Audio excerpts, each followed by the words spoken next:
Hello and welcome to my channel. My name is Logan and today I want to talk with you about another great Lenormand reading method. But however, before we get to that, I would like to circle back to one of the reading methods we discussed in that first Lenormand reading methods video, the part 1 video. I had mentioned reading 2 to 3 cards from left to right as if they're a sentence or panels in a comic book strip or what have you.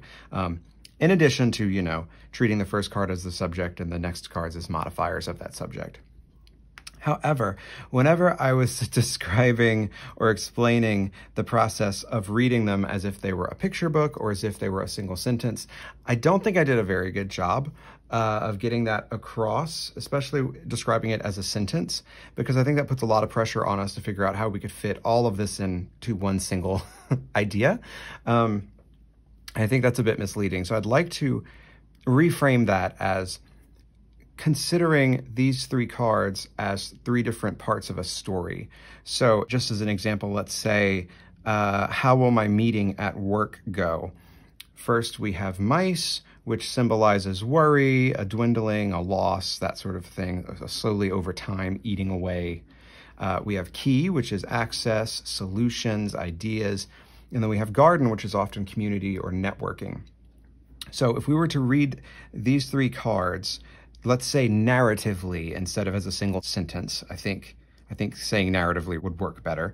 Then we would say, how will my meeting at work go? Well, it will start with worries, concerns being addressed, people voicing what's been eating away at them in the office place. Then what happens next?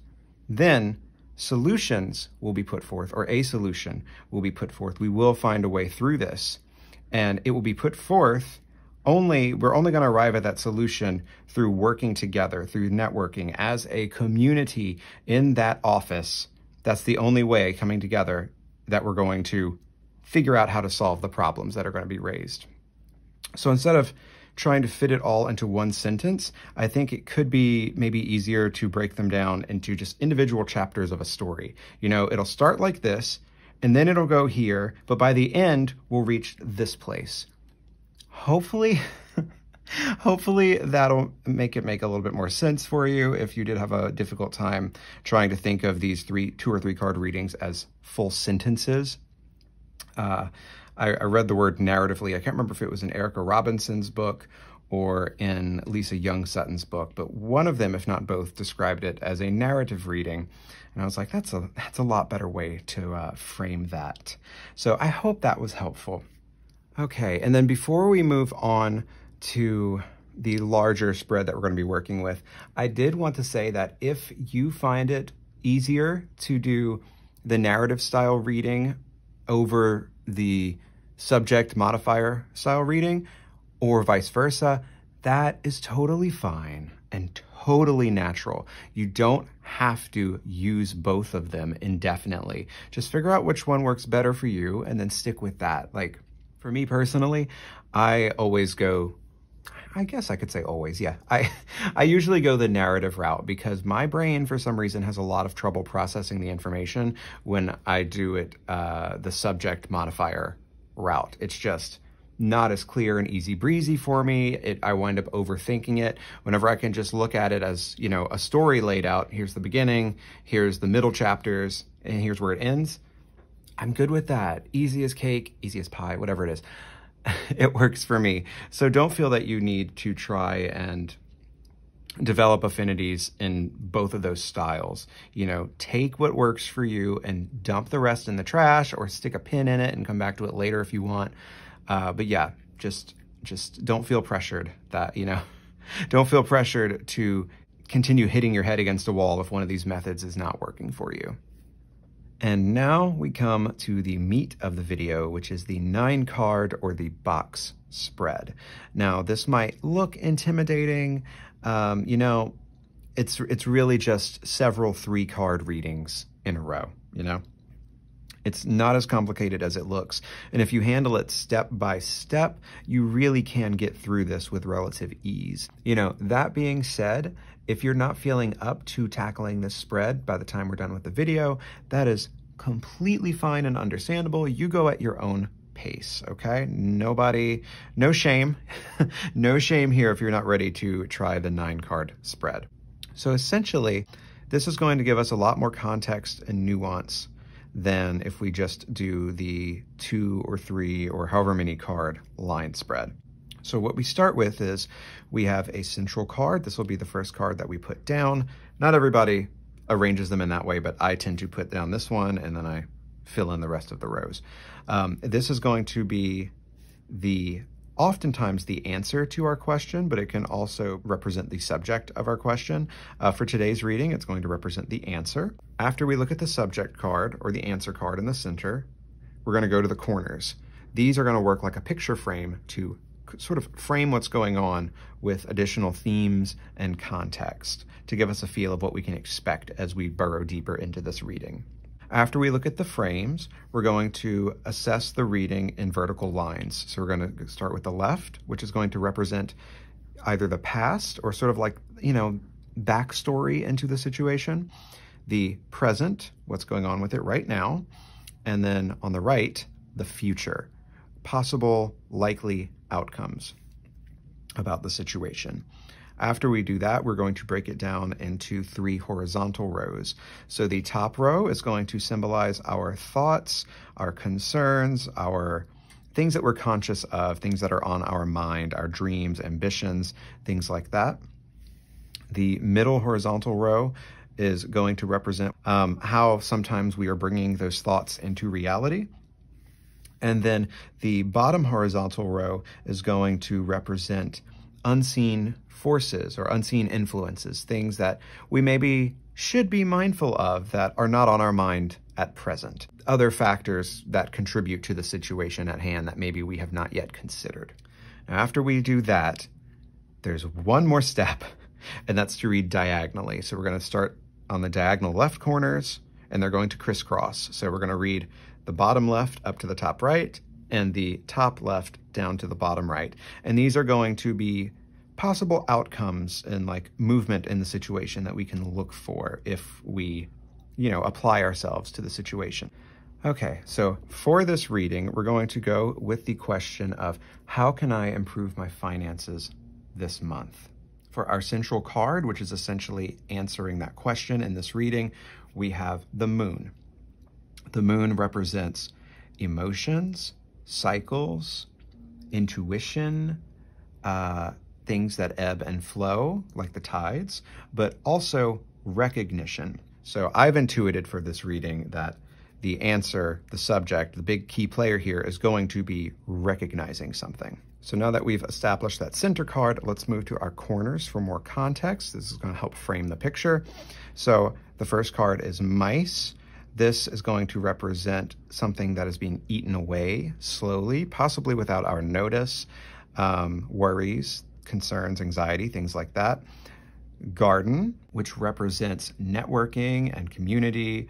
It can also represent outdoors, public events. Fox, which often represents what we do to put bread on the table, our ability for cunning, thinking outside of the box. And the reading also concerns whip, which symbolizes a back and forth, as well as discipline. So for this reading, we're going to see themes of worry and loss. We're going to see themes of networking, of our job, and also of discipline and of being able to work hard. So next, we're going to take a look at the vertical rows. So here with the left vertical row, we're going to be looking at a little bit of a backstory into the situation. So while there were worries and concerns around finances before, we were able to elevate ourselves into a better place using discipline. We were able to just fucking white knuckle through it by working harder. And that's great, but does it need to end there? Because the story goes on, right? By the way, stork is like evolution and autonomy and freedom and leveling up and going to better places. So then for the central vertical column, which is the present, what's going on right now? Well, right now we are trying to recognize through the moon, we're trying to recognize a good solution key that we can commit to. likely outcome for the future, we have garden, book, and fox.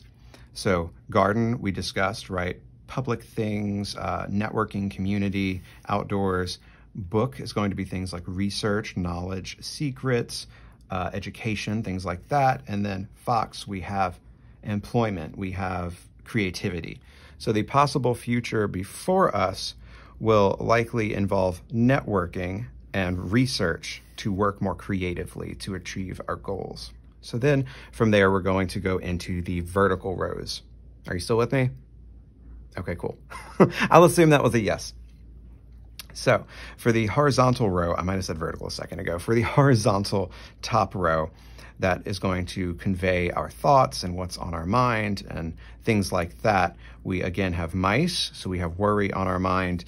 We have key, so we're still looking for a solution. And we have garden, meaning that we're pretty sure probably that networking is going to play some sort of role in the solution, whether that's through like advertising or seeking counsel of colleagues, something like that. That's what's on our mind. So that middle horizontal row is going to take us into how we have been trying to implement our thoughts into reality, how they're directly affecting our reality, those conscious thoughts. And so we know that there is a need for leveling up with Stork, and we are currently, as we're sitting here with the cards, research how to go about doing that. Now, with the bottom horizontal row, we're being reminded of like, hey, here's some contributing factors that you might not be mindful of at the moment that bear considering. So we have whip, ring, and fox. So something that we might want to consider is that we have worked harder in the past to get over these humps. But right now, the thing that we might want to commit to, rather than working harder, we might want to commit to working smarter, being more creative in our approach to the problem. Next, what we can do is take a look at the diagonal card lines for possible movements forward, things like that. So if we follow mice down to fox, that can tell us that we can overcome this leeching away that we experience with mice if we get creative. If we get creative, the fox is going to eat these mice up here and it's going to be a good time. At least that's how I'm taking it. And then if we go bottom left to top right, so whip to garden, the message could very well be that we need to discipline ourselves in matters of, networking, advertising, things like that. We might really need to knuckle down and commit to a plan of work that engages those in our community. That's where we will find a way through this. So, all of that being said, where would you stand coming away from this reading? What do you think the answer would be? So for me, what I really took away from this reading, as far as like how I could improve my finances this month if I wanted to, would be, it's not that like there's a lack of work ethic. Clearly we're busting ass. We have busted ass. We have that whip that's been in the past there. I think the key really moving forward is going to be kind of coloring outside of the lines, going outside of the box and trying things that we haven't tried before, which may take a bit of research on our part. But I do think if we can try something new, try coming at this from a different angle, one that likely will include, working together with office mates or trying a new advertising strategy, giving something new to your subscribers or your patrons on Patreon or whatever it is. I really think implementing something a little bit out of the box with the fox here is what's going to improve our financial situation. And it's really just a matter of recognizing that path whenever we come across it. Now, if you arrived at a different conclusion than I did for this reading, by all means, feel free to share it in the comments and we could have a good time discussing your interpretation because, divination is very subjective, right? Is that the word I'm looking for? You could get, 3 different people with the exact same cards and they can have, their own nuances and differences amidst their readings because we're all going to pick up on different things. So by all means, feel free to discuss in the comments if you would like with where you would have taken this reading. As I've said before, I am in no way a teacher, an educator, anything like that. So I do my best to put these videos together. I know they're probably not as succinct as they could be, but I hope that you were still able to find something of value in the time that we spent together today. I was contemplating going into the Grand Tableau, which is the 36 card spread, as well as into using what we call Lenormand houses. But honestly, I mean, this was enough of a stretch, in my opinion, for a beginner or somebody who's remotely new to Lenormand. Like, this was a stretch, but I figured it can still work if you approach it patiently. Going into all 36, that's just... I don't think that's remotely beginner friendly. Those can take entire weekends to really dive into and read because there's just so much information. So I thought that this 9-card spread would really be a valuable asset for you to have if you are new to Lenormand, but you were feeling inspired to dig a little bit deeper with your readings. If you are interested in the deck that I used today in this video, it is the Arcana Zhanghu Lenormand.